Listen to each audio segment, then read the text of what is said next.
അസ്സലാമു അലൈക്കും വറഹ്മത്തുള്ളാഹി വബറകാതുഹു. തിരുനബി സല്ലല്ലാഹു അലൈഹി വസല്ലം അനുപമ വ്യക്തിത്വം എന്ന ശീർഷകത്തിൽ ദാറുൽ ഹബീബ് തെക്കേമണ്ണ നടത്തുന്ന മീലാദ് ക്യാമ്പയിൻ അള്ളാഹു കബൂലാക്കുമാറാവട്ടെ എന്ന് ആമുഖമായി ദുആ ചെയ്യുകയാണ്. മഹാനരായ നബി സല്ലല്ലാഹു അലൈഹി വസല്ലമ തങ്ങളുടെ ജന്മം കൊണ്ട് അനുഗ്രഹീതമായ വിശ്രുതമായ മാസത്തിലൂടെയാണ് നാം കടന്നു പോകുന്നത്. ഹബീബായ നബി സല്ലല്ലാഹു അലൈഹി വസല്ലമ തങ്ങളാണ് ലോകം തന്നെ പടക്കാനുള്ള കാരണക്കാരൻ. മുത്തുനബി സല്ലല്ലാഹു അലൈഹി വസല്ലമ തങ്ങൾ ഈ ഭൂമി ലോകത്ത് അവതരിക്കപ്പെടുമായിരുന്നില്ലെങ്കിൽ ഈ പ്രപഞ്ചവും അതിലുള്ള സകലമാന വസ്തുക്കളും അല്ലാഹു തആല സൃഷ്ടിക്കുമായിരുന്നില്ല. അതുകൊണ്ടുതന്നെ ലോകത്ത് എല്ലാ വ്യക്തിത്വങ്ങളെക്കാളേറെ മഹത്വവും ശ്രേഷ്ഠതയുമുള്ള ആളെന്ന നിലക്ക് ഹബീബായ നബി സല്ലല്ലാഹു അലൈഹി വസല്ലമ തങ്ങൾ തീർത്തും വ്യത്യസ്തനാണ്. 1,24,000 പരം വരുന്ന പ്രവാചക ശൃംഖലക്ക് പരിസമാപ്തി കുറിച്ച് മഹാനായ മുഹമ്മദുർ റസൂലുള്ളാഹി സ്വല്ലല്ലാഹു അലൈഹി വസല്ലമ തങ്ങൾ വിശുദ്ധമായ മക്കയിൽ ജനിച്ചു എന്ന് നമുക്കൊക്കെ അറിയാവുന്നതാണ്. ലോകത്ത് എല്ലാ മനുഷ്യരെക്കാളും ശ്രേഷ്ഠവും മഹത്വവുമുള്ളവരാണ് അമ്പിയാക്കളും പ്രവാചകന്മാരും. ഈ അമ്പിയാക്കളിലും പ്രവാചകന്മാരിലും ഏറ്റവും മഹത്വമുള്ളവരാണ് 313 മുർസലുകൾ എന്ന് പറയുന്നത്. ഈ മുർസലുകളിൽ ഏറ്റവും മഹത്വമുള്ളവരാണ് അള്ളാഹുവിൻ്റെ റസൂലടക്കമുള്ള ഉലുൽ അസ്മുകൾ എന്ന് പറയപ്പെടുന്ന വിശ്രുതരായ 5 പ്രവാചകന്മാർ.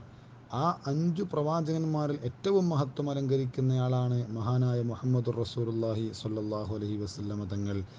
മഹാനായ മുത്തുനബി സ്വല്ലല്ലാഹു അലൈഹി വസല്ലമ തങ്ങൾ വിശുദ്ധമായ മക്കയിൽ ജനിക്കാൻ പോകുന്നുണ്ട് എന്നും ആ ഹബീബിൻ്റെ സാന്നിധ്യം ഭൂമി ലോകത്തെ പ്രശോഭിതമാക്കുമെന്നും പൂർവകാല വേദങ്ങളിലും വേദഗ്രന്ഥങ്ങളിലുമൊക്കെ സവിസ്തരം പ്രതിപാദിക്കുകയും വ്യക്തമാക്കുകയും ചെയ്തിരുന്നു എന്നതിൻ്റെ തെളിവ് മഹാനായ നബി സല്ലല്ലാഹു അലൈഹി വസല്ലമ തങ്ങളെ പ്രതീക്ഷിച്ച് പൂർവകാലത്ത് വേദങ്ങളെക്കുറിച്ച് അറിവും കഴിവും പരിജ്ഞാനവുമുണ്ടായിരുന്ന എല്ലാ ആളുകളും ഹബീബായ നബി സല്ലല്ലാഹു അലൈഹി വസല്ലമ തങ്ങളെ പ്രതീക്ഷിച്ചിരുന്നു. നബി സല്ലല്ലാഹു അലൈഹി വസല്ലമ തങ്ങൾക്ക് നുബുവത്ത് ലഭ്യമാകുന്നതിൻ്റെ വർഷങ്ങൾക്ക് മുൻപ് തന്നെ നബി സല്ലല്ലാഹു അലൈഹി വസല്ലമ തങ്ങൾ ഒന്ന് അബൂ താലിബിൻ്റെ കൂടെയും മറ്റൊരു യാത്രയിലുമായി 2 യാത്ര നടത്തിയിട്ടുണ്ട്. ഈ 2 യാത്രയിലും 2 ക്രൈസ്തവ പുരോഹിതന്മാർ നബി സല്ലല്ലാഹു അലൈഹി വസല്ലമ തങ്ങളെ തിരിച്ചറിയുകയും ഇത് പ്രവാചകനാണെന്ന് അവർ മനസ്സിലാക്കുകയും ചെയ്തിട്ടുണ്ട്. അദ്ദാസ് നസ്തൂറ എന്ന് പറയപ്പെടുന്ന ആ കാലത്തുണ്ടായിരുന്ന വേദങ്ങളെക്കുറിച്ച് പരിജ്ഞാനമുള്ള 2 ആളുകളായിരുന്നത്.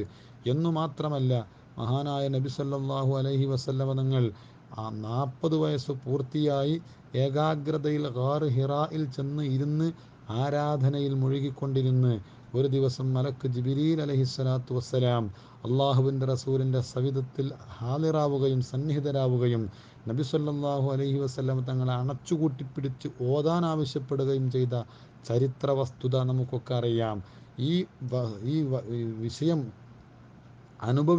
അനുഭവപ്പെട്ട് വലിയ പ്രയാസത്തോടുകൂടെ പേടിച്ച് വിറച്ചുകൊണ്ട് ഹബീബായ നബി സല്ലല്ലാഹു അലൈഹി വസല്ലമ തങ്ങൾ അവിടുത്തെ പ്രിയപ്പെട്ട ഭാര്യയായ ഖദീജത്തുൽ കുബറ റളിയല്ലാഹു തആല അൻഹയുടെ സവിധത്തിലേക്ക് ഓടിയെത്തിയപ്പോൾ മഹദി അവர்கள் സമാശ്വസിപ്പിച്ച് സന്തോഷത്തിൻ്റെ വാക്കുകൾ പറഞ്ഞ് പേടിയും ഭയവിഹ്വലതയും മാറിയതിൻ്റെ ശേഷം വേദങ്ങളെ കൊണ്ട് പരിജ്ഞാനമുണ്ടായിരുന്ന വറഖത്ത് ബിൻ നൗഫൽ എന്ന് പറയപ്പെടുന്ന ഒരാളെ അടുക്കൽ കൊണ്ടുപോവുകയും നബി സല്ലല്ലാഹു അലൈഹി വസല്ലമ തങ്ങൾ നടന്ന കാര്യങ്ങളൊക്കെ സവിസ്തരം നല്ല നിലക്ക് അവതരിപ്പിച്ചു കൊടുക്കുകയും ചെയ്തപ്പോൾ മഹാനായ വറഖത്ത് ബിൻ നൗഫൽ പ്രവാചകനാണെന്ന് തിരിച്ചറിയുകയും മഹാനായ നബി സല്ലല്ലാഹു അലൈഹി വസല്ലമ തങ്ങളോടും ഖദീജ ബീവിയോടും പറയുകയും ചെയ്തു, ഈ അങ്ങയുടെ അടുക്കൽ വന്നയാൾ മഹാനായ മൂസ അലൈഹി സ്വലാത്തു വസ്സലാമിൻ്റെയും അങ്ങയുടെ ഉപ്പാപ്പയായ ഇബ്രാഹിം നബി അലൈഹി സ്വലാത്തു വസ്സലാമിൻ്റെയും അടുക്കൽ വന്ന അതേ ജിബ്രീൽ എന്ന മാലാക്കയാണ് എന്ന് അവിടുത്തെ ബോധ്യപ്പെടുത്തുകയും ചെയ്തു.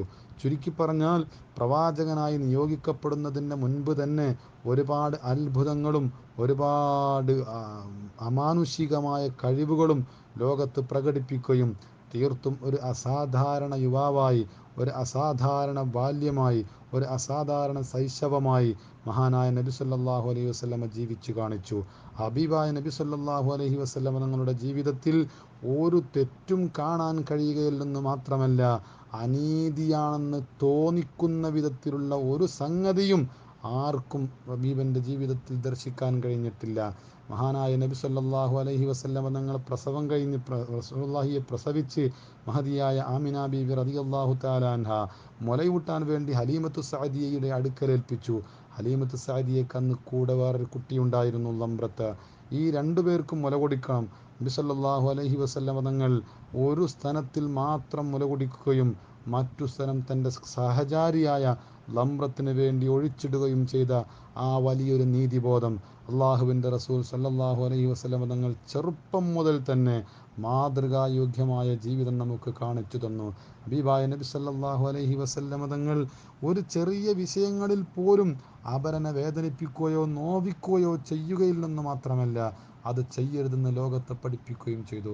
നബി സല്ലല്ലാഹു അലൈഹി വസല്ലമ തങ്ങൾ തന്നെ നമ്മെ പഠിപ്പിച്ചിട്ടുണ്ട്, ആരെയും ഒരു ഉറുമ്പിനെ പോലും നിങ്ങൾ അകാരണമായി നോവിക്കരുത്, അകാരണമായി മറ്റൊരുത്തൻ്റെ ഹക്ക് നമ്മൾ അപഹരിക്കരുത്. തീർത്തും ന്യായമായ വഴിയിൽ മാത്രമേ തൻ്റെ ജീവിതം സംശുദ്ധമാക്കി കൊണ്ടുപോവാൻ സംശുദ്ധമാക്കണമെന്ന് നബി സല്ലല്ലാഹു അലൈഹി വസല്ലമ തങ്ങൾ തൻ്റെ ജീവിതത്തിൽ നമ്മെ പഠിപ്പിച്ചു.